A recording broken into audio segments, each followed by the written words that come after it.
Alright guys, in this video, I want to talk to you about essentially how to grow any business to 7 figures and beyond, potentially even 8 or 9 figures, really quickly through paid growth engines. And this is something we've done pretty quietly actually for our clients for the last couple of years. And I thought I would kick off my YouTube channel by providing some dope value. So hopefully you guys can come back watching. That's my goal. I'm going to be really transparent to show you that I know what I'm talking about, and we've done this a couple times. This is one of the clients that we scaled from 600K a month to 2 million a month, and then this is a client that we scaled from to 1.8 million a month. This is another client that we scaled to 1 million a month, and this is a client that we scaled from $0 to $1 million, like total rev in 7 months. So like I said, the goal of this video is to show you everything you need to know to scale any business. Doesn't matter what kind of business you run. It is a holistic way of looking at businesses so that you understand how to grow any business, not just your specific business. When it comes to business growth, right? If you're a business owner, you probably know that there are a billion different tactics that people want you to believe are critical to your growth. And it's simply not true, because they're just trying to sell you something and they're trying to sell you their tactic. They want you to believe that their tactic is the one thing that's going to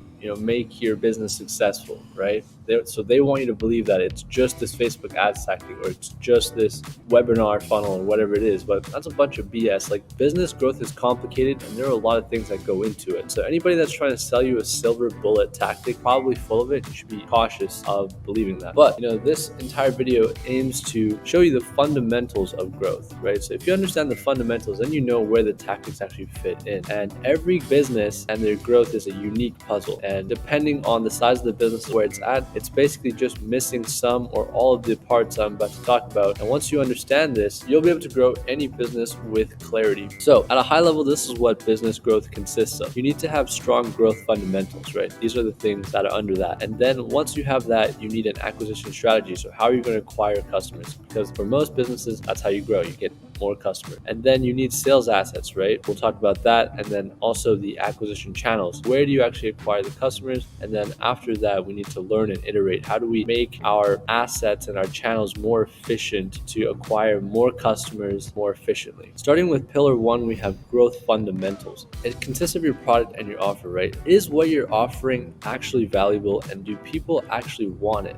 So product and offer, the way you can find that out is by doing market research, right? Analyzing markets, picking a market that you know intimately and you know really well. That's typically where most people do the best, is they understand a market really well, they understand the gaps, and they build a product or a service around that specific problem. But you can also do market research, find out what that is. Competitor research as well, looking at companies that are already doing well and seeing, what is the problem that they're actually solving, right, through their product or service, and can you create a better alternative? Next on growth fundamentals is understanding your value proposition. So what is it about your company that makes you different? And then the messaging, right? This is something that's very specific. How do we actually articulate your value proposition in a way such that it resonates with your target audience? And then of course, branding, right? Having a brand, making people have associations with your company. Under growth fundamentals is also revenue and pricing models. How are you going to price your product or service? And then you also have to consider your revenue and your pricing models. This is really important, because if you don't get this right, you can actually be running an unprofitable business, which is not a very good thing. And you see this happen with startups that are really well funded, and they just blast money at growth. And then you realize now that a lot of VCs are starting to realize that these companies aren't actually profitable, and that's a huge problem, right? So you have to understand, like, what kind of pricing model do you have? Are you usage based? Are you tiered based? Do you have a flat rate, charge per user? Do you have variable costs, right? So as someone uses more of your product or service, it costs more. Like, these are all things that you have to consider, because this really impacts the unit economics of your business, and that can really mess up your growth if you don't get this right. Pillar two is acquisition strategy, right? Once you figure out what you're going to sell and who you're going to sell it to, you basically have to figure out how to get customers. And that is what pillar two is about. It's about acquisition strategy. So how do we get customers, right?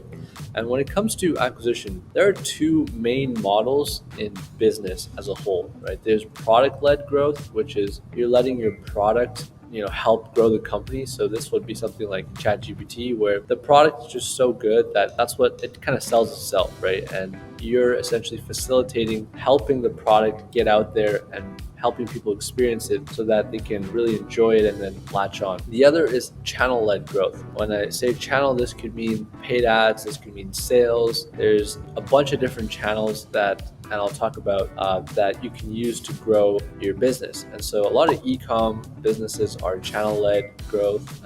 Enterprise, any sort of enterprise company is a sales-led growth company, which is also a channel, right? And so those are the models, the two major models. And then under that, we have basically acquisition categories. Are you going to grow using paid, right? So a lot of e-com brands relied on paid and more so content now as well. Or these are things like TikTok ads, Facebook ads, we'll talk about that in a bit. Or are you going to try and grow using content? Or are you going to try using virality, right? This is very ChatGPT. Basically, they just grew through word of mouth and virality because the product is that good, right? It's a product-led growth company. Or are you going to grow through sales, right? Having sales teams and outbound, SDRs and BDRs just go and dial all day and grow that way, right? So once you figure out which model is best for you and which category is best for you, then you have to evaluate the channels, right? Because these categories have, it's a category at the end of the day. So underneath them are different types of sub channels, right? So under paid, you could have Facebook, Google, TikTok. Which channel are you going to go with? Content, like where are you going to make content? Is it on Instagram? Is it on TikTok, right? Like these are things that you'll still have to figure out. And so that's where this channel evaluation comes. You have to evaluate which channel is going to get you the best return, which channel your target customer is on the most. And these are all things that go into channel evaluation. So after you've picked an acquisition strategy, you're gonna have to build some sales assets, right? Because now you know how to get clients, or you have an idea of how you're going to acquire clients, but you have to send those clients somewhere, right? Or you also need things to help you sell these clients, right? So these are things like landing pages and your website. So if you're an e-com business, right, you need landing pages, you need a website. In this case, I would say even socials for e-com, right, is a type of sales asset, because socials nowadays, especially with e-com, they're so intertwined, like e-com and social. Like now you see TikTok Shop popping off.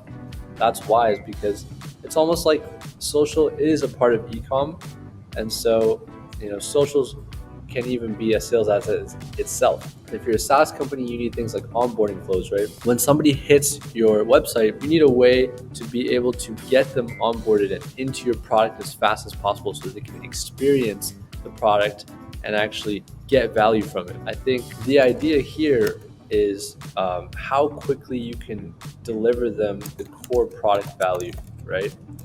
And so with onboarding flows, it's all about how do we reduce friction. You want to get someone to your site and you want them to get into your product as fast as possible so they can experience this core product value. If you're a service-based business, you want to create lead magnets, right? You want to be able to demonstrate your expertise, right? When you're delivering a service, essentially the core product value in the service is your expertise. How you basically just been doing it more or longer than the other person has, and you've solidified expertise. And so through the lead magnets, you have to demonstrate the expertise. So if you run a consulting business or even like an agency, you can provide account audits to show them what you're talking about. Next is conversion tracking. Now, this is like a huge topic, and I know I'm just putting these as bullet points, but each of these things are kind of like their own ecosystem, and like it takes a long time to learn. So conversion tracking, I'll give you the 50,000 foot view, but I'll probably end up making another video on why this is so important. But you need to be able to track everything. When I mean everything, I mean literally everything. Like for each click, each interaction, and especially if you're running a SaaS, you need to be able to track how they're using your product. The reason is because what you can't observe, you can't control.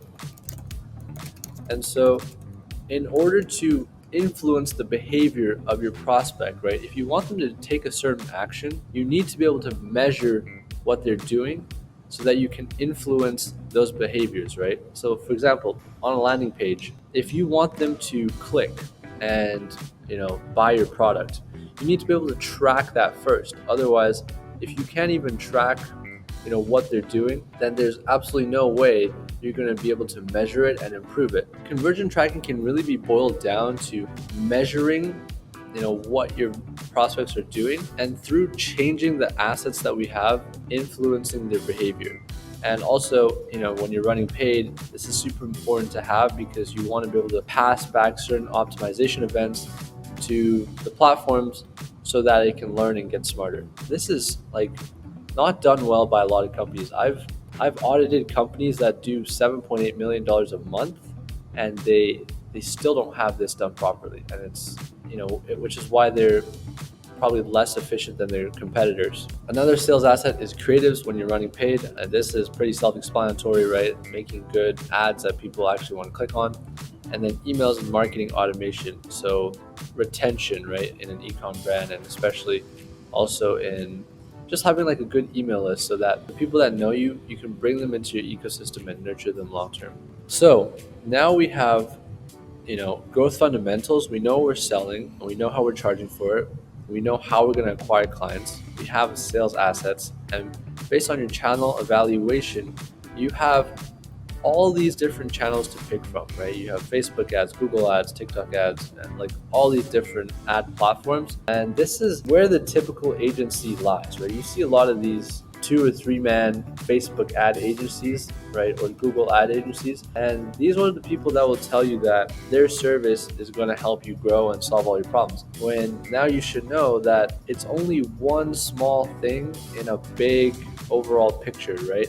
Facebook ads is only one traffic source when business growth is all this. So yes, it's important to have Facebook ads, and I would recommend that 90% of businesses fall into these, I would say, 4 categories. 90% of businesses can run Facebook, Google, TikTok, and YouTube ads, and that's enough. And you don't even need to tap into multiple channels, just one channel. If you're starting out, especially, Facebook is the easiest one to do. And that's why there's so many Facebook ads agencies, because these ones are relevant when you're getting bigger, but in the beginning, not so much. And you'll notice here, cold outreach itself is a channel, and I would even say account-based marketing, that type of thing. So this would fall into a sales channel, basically. After all of that now, and if you're a company who has all of that figured out, right, you've got everything going, you're cranking, you're getting dialed, you're getting people in, and you're getting traffic. Pillar 5 is learning and iterating, right? Essentially, in this pillar, you want to basically make everything more efficient because you already have most of the things set up. Things like CRO become really important, right? Essentially, what you're trying to do with CRO is to improve efficiency, right? And the same thing with A/B tests and screen recordings and user surveys. These are all things that are aimed to take in qualitative and quantitative data, right? And these are the 2 things that you need in order to make things more efficient. Qualitative data meaning heat maps, right? Seeing what people are doing. User surveys is qualitative data, asking how they're experiencing the product. And then quantitative data is just the numbers. What's the conversion rate? Things like that. The combination of these 2 things allow you to really understand behavior at a deeper, more intimate level. And then once you understand that, you can then start to influence it and pull different levers to be able to get the users to do what you want. And so the learnings from this stage should influence your sales assets, right? Your ad creatives, your landing pages, and how you're buying media. And through incremental, 1 to 2% improvements, you're able to increase the efficiency over time, drop costs, increase profitability. But this is really not that necessary until you're doing significant numbers. I would say, spending $100K or more per month on ads. If you're not doing that yet, these things really don't matter that much, and you don't really need a robust program for it. I mean, it's nice to have a few of these things, but it's not like